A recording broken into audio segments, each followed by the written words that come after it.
माझं नाही, पूर्ण गटच माझं आहे, पूर्ण.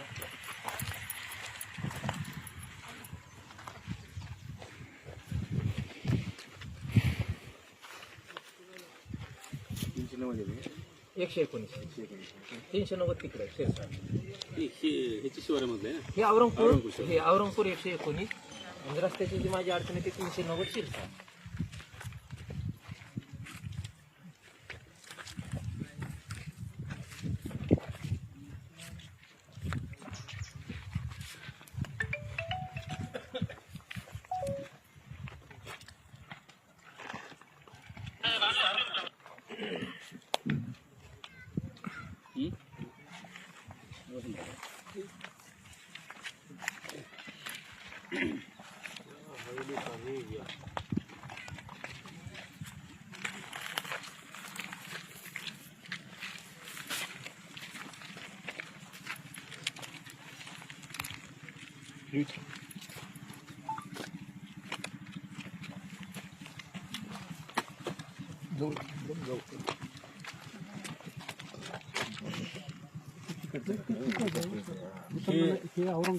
हे शिवारा औरंगपूर आहे. थोडीशी मिस्टेक आहे, ते शिरसा आणि औरंगपूर आहे, फक्त जवळ जवळ आहे.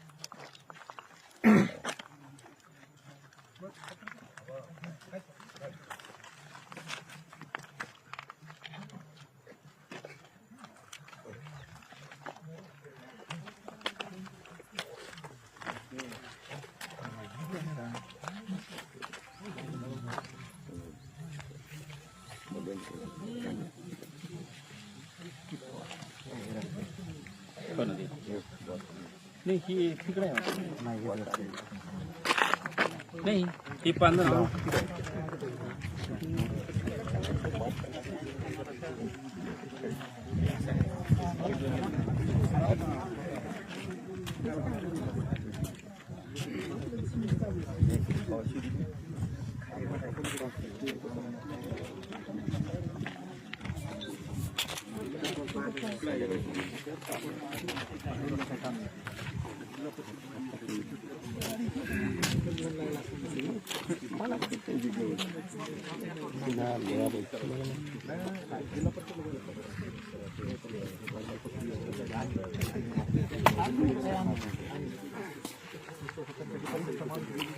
मी सांगितलं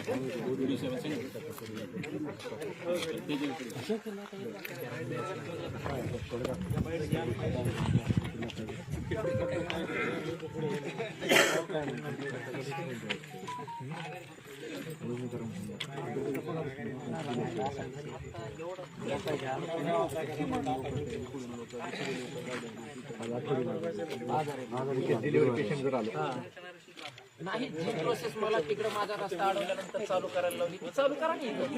राहू द्या 2 वर्ष काय माणसाला त्रास होतो. 2 वर्ष झाल्यानंतर कळेल.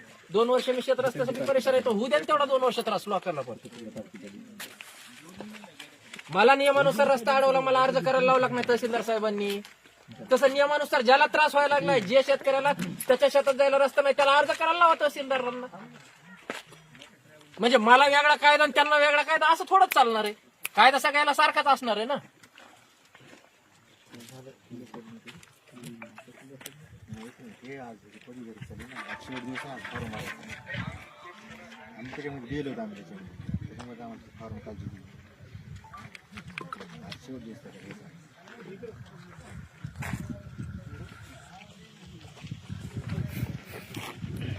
एक जानेवारी 2024 ते डिसेंबर 2025 बरं वा महसूल खातं.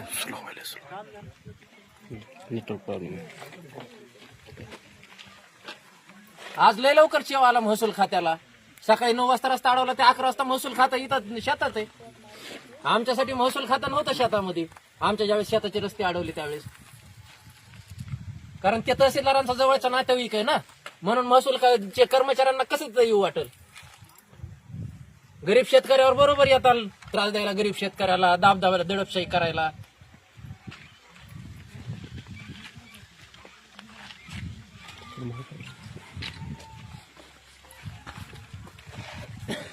साधा तुमच्या तहसील कार्यालयाकडे माझा 2024चा अर्ज सुद्धा नाही आहे का? 1 जानेवारी 2024चा अर्ज तुमच्या तहसील कार्यालयाकडे माझा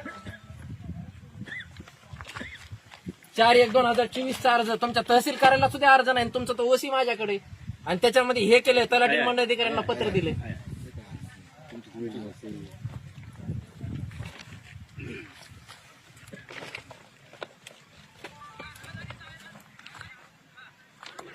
दोन वर्ष मला जेवढा त्रास झाला तेवढा ह्या रोडने जेवढे शेतकरी वागतात त्या सगळ्यांना रीतसर त्यांना रस्त्यासाठी अर्ज करायला लावा. माझी जी प्रोसेस चालू आहे तीच ह्या शेतकऱ्यांची प्रोसेस चालायला पाहिजे, ह्या गोष्टीवर मी ठाम आहे.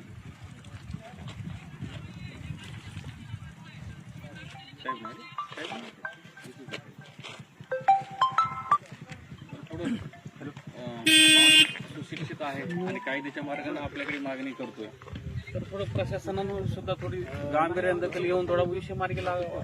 अहो साहेब, परळीला तहसीलला पोलीस प्रशासन होतं म्हणून माझा जीव वाचलेला आहे, नाही तर ह्यांनी मी मेलो असतो का तरी माझ्याकडे बघायला सुद्धा आले नसते हे तहसीलवाले. आणि असं बी काही मोठं नाही आहे. अहो एवढं प्रकरण घडलं. अहो साहेब, माझ्या अंगावरती 5 लिटर डिझेल होतं, तर तहसीलचा एक कर्मचारी तहसील कार्यालयाच्या बाहेर आला नाही. शेवटी मला पोलीस प्रशासनाने धरलं, त्यांनी माझ्या अंगावर पाणी टाकलं, त्यांनी मला सगळं माझं तोंड हे ते पुसून मला त्यांनी हे केलंय. एवढं तर हे तहसील कार्यालय एवढं आपलं हे कार्यतत्पर आहे तहसील कार्यालय. हा, जिथं ह्यांच्या तहसीलदारांचा नातेवाईक असावं, सकाळी अर्ज गेला की दुपारी तर त्यांचं काम. परळीतली शिरसाळ्यातली ती एक शेत जमीन पोलीस स्टेशनच्या बाजूची, हा, सकाळी अर्ज केला संध्याकाळी तहसीलदार साहेब तिथे येऊन मोजणी करून देतात. एवढं कार्यतत्पर आहेत तहसीलदार साहेब आपले. आणि आम्ही 2-2 वर्ष झालं आम्ही शेत रस्ता मागायला लागलो, आमची जीव जायची वेळ आली तरी आम्हाला शेत रस्ता देत नाही.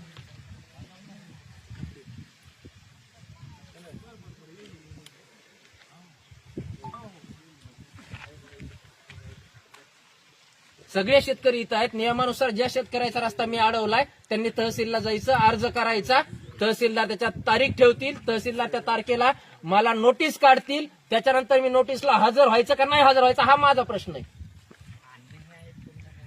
कारण मला कायदा जो आहे तोच बाकीच्या शेतकऱ्यांना कायदा झाला पाहिजे. आणि तुम्ही जर खात्यावर 2024 ला माझ्याकडे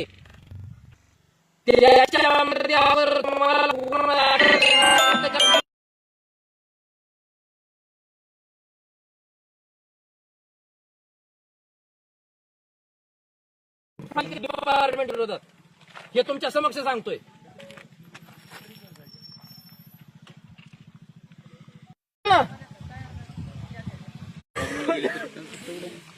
संवाद साधायचं नाही साहेब, एक तर त्या शेताला रस्ता द्या, नाही ह्याचं प्रकरण चालू करा. दोनच पर्याय आहेत. हो, हे तुमच्याशी संवाद साधल्याच हे सगळे विषय मार्गी लावता येईल ना. कारण रिझर्व्ह फॉर ऑर्डर करून 3-3 महिने माझं प्रकरण रिझर्व्ह फॉर ऑर्डर करतात तहसीलदार. जमलेले म्हणायचं आणि त्यांना जर 3 महिने तुम्हाला माझ्या प्रकरणात आदेश करायला वेळ नाही. आणि त्यांना म्हणजे औरंगपूर आणि पाडोळी सगळ्या शेतकऱ्याच्या बिहानला पाठिंबा आहे आमच्याकडून. नाही, पाडोळी आणि औरंगपूर दोन्ही गावातल्यांना पाठिंबा आहे.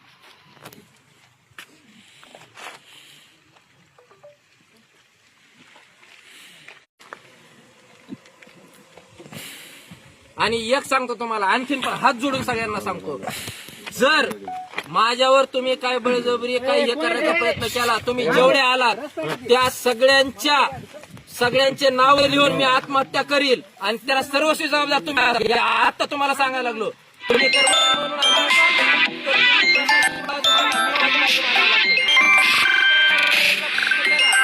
आत्महत्येस फक्त तुम्ही कारणीभूत असाल हे तुम्हाला तलाठी मॅडम. आणि तुम्ही कोण आहात? तुम्ही म्हणता लाठी आहेत ना, हा, तुम्ही जबाबदार असता हे आताच तुम्हाला सांगतोय.